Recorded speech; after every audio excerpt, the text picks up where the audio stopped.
Hi, my name is Malcolm Childress. I'm a practice manager at the Land Alliance.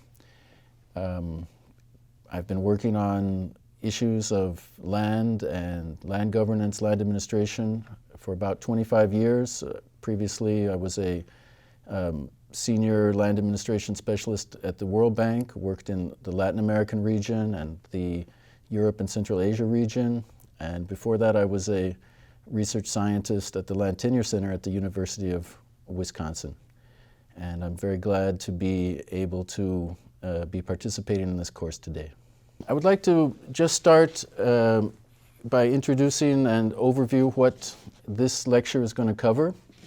We want to talk today about the relationship between land, tenure, property rights, and economic growth.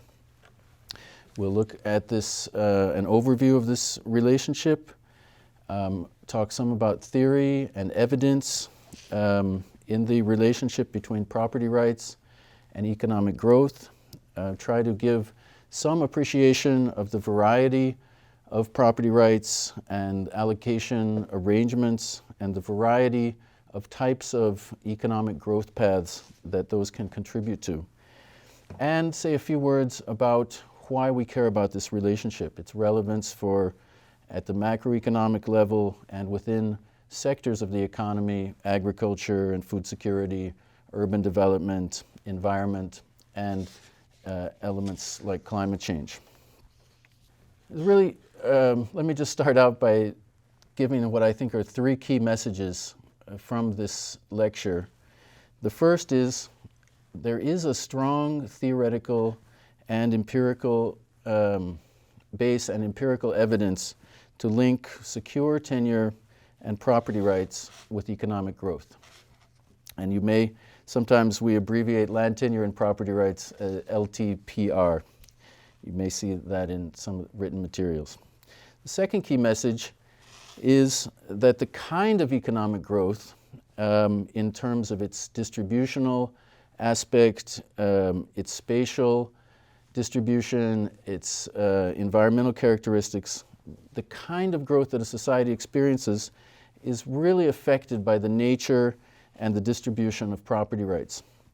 And this relationship, I think, really underlies throughout history many different types of attempts at reform of property rights, at different allocation arrangements of property.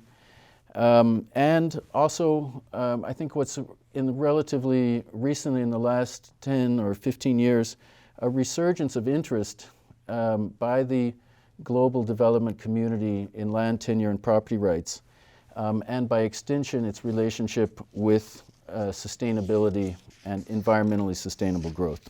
The third message that I hope this lecture will convey is that land tenure and property rights are really critical for valuing and incentivizing natural resource stewardship and the kind of green growth that we often talk about. And this oftentimes happens through the collective or customary rights and the public goods associated with them, which often involve quite complex bundles of rights and responsibilities.